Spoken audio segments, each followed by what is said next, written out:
It's Pete from Cheap Homesteading, and today I wanted to make a quick video to show you one of my newest marketplace finds. Wow, it took a little while to make the video, but I am pretty darn excited about this. This is a Jonsered 920.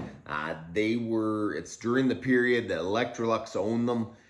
They are beasts of a chainsaw. This is 87 cc's.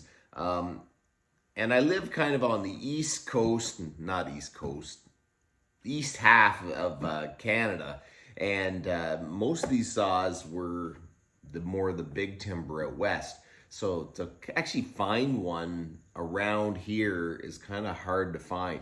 And I was sitting down on my couch and it was getting late. And you know, if it gets too late, I end up falling asleep. So I was looking on Marketplace, and all of a sudden this guy posted this 920, and it was only like 4 kilometers away or something like that. And I told my wife, I gotta go get it because it was only $70. It said that it was seized, but the pictures, it was in awesome shape. So I don't know what happened to it, but all I can say is I'm a little excited about it. So that was a lot of fun.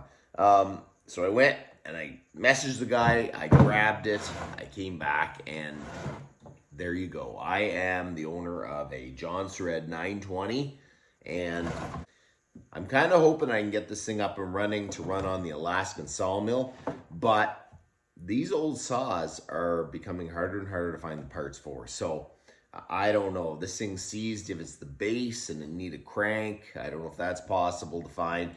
Even the pistons are getting a little hard to find. So I'm hoping that we can get this thing up and running and we can actually use it this year. Today I'm going to show you the chainsaw. We're going to try to take maybe the exhaust off and see if there's the cylinders all scored.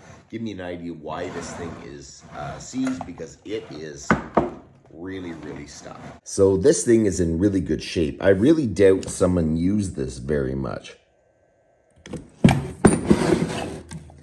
Even mainly the stickers installed, the paint's mainly all intact. It's a really nice old 920. Now, when you look at that, you see a Jonsered 920, a serial number, and then Electrolux motor AB Sweden. Really, this thing could not have been used too much. When I got it from him, he didn't have the top cover. I had to go on Amazon, and this was a crazy amount of money for this one piece, but it was definitely worth it. I needed it.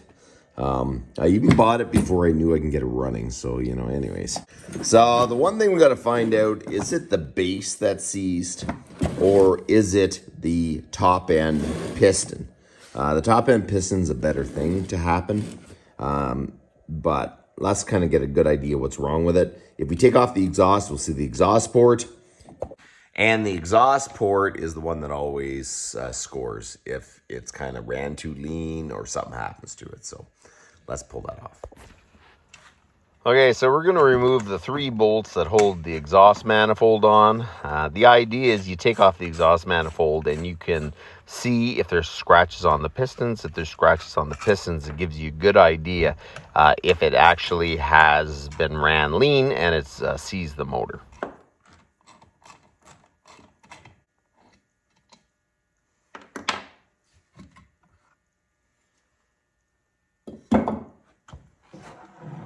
Okay, so I gotta see if I can get the piston to roll up. So right now I can look in there and the piston's lower than the exhaust port.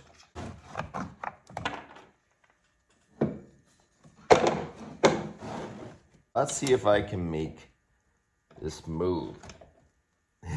She's very stiff.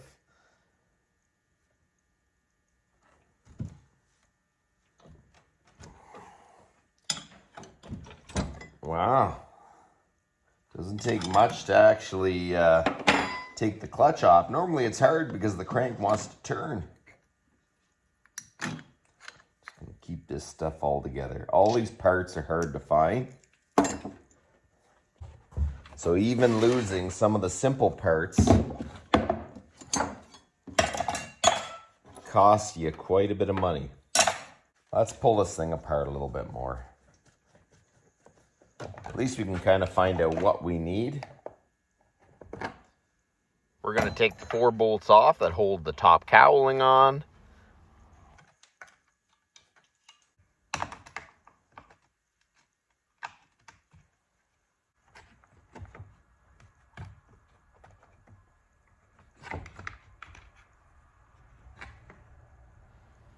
We're going to take the 4 bolts off that hold the recoil on. I'll remove that.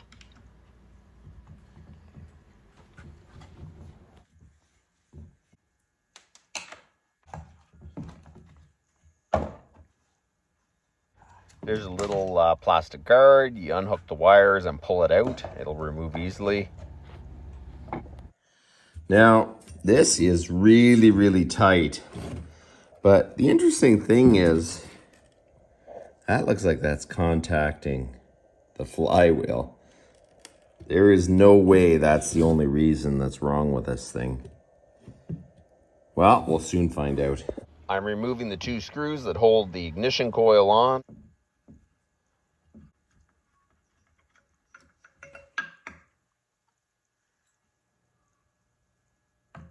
We're going to remove 1 screw at the base of the handle right there. There is 2 other screws on the far side and 2 screws at the very bottom of the handle, and then the handle will come out. At the time I didn't know it, but if you pull up on the carburetor linkage, it'll pop out of the trigger mechanism in the handle, and you don't have to take it apart.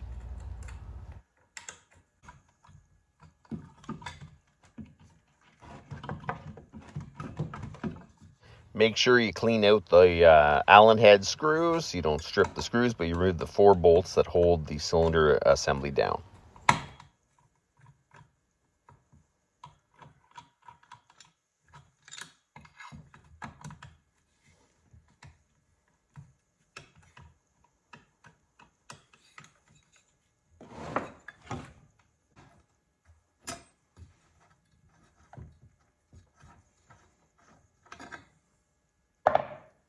I'm removing the 4 bolts that hold the intake and the carb onto the cylinder.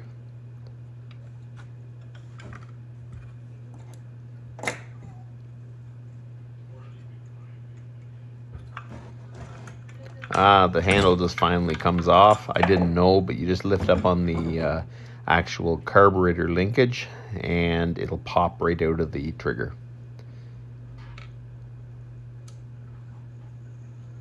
Now I lift the carburetor off, unhook the fuel lines.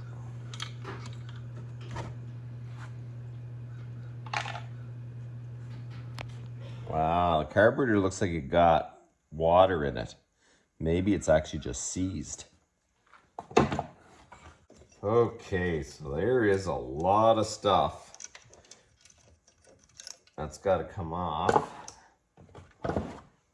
Okay, so I'm going to unscrew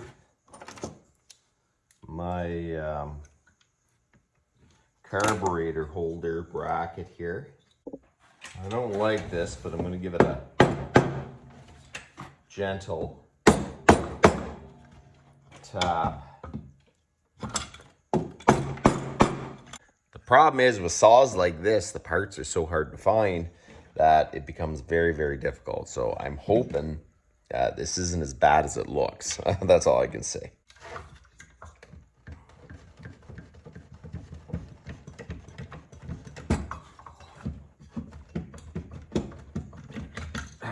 There we go. My guess is the piston, it must have got water in the base. Oh, look at the corrosion down there. That is crazy. Okay, so that is seized solid. That must have been sitting in water down there. I think the whole thing will definitely have to come apart. Hey, so I think this is turning into a bit of a series. Everything is really corroded. I don't even know how I'm going to get the 2 halves apart because my splitter fits between the piston and I can't even get the piston off. So maybe I'm going to pour some oil down in there and see if it'll loosen it up over a little while. But I think that's about enough for today. So there you go. We started the Jonsered 920 project. I'm kind of hoping I can get this thing up and running and actually use it. So that's about enough for today. You guys have a good one.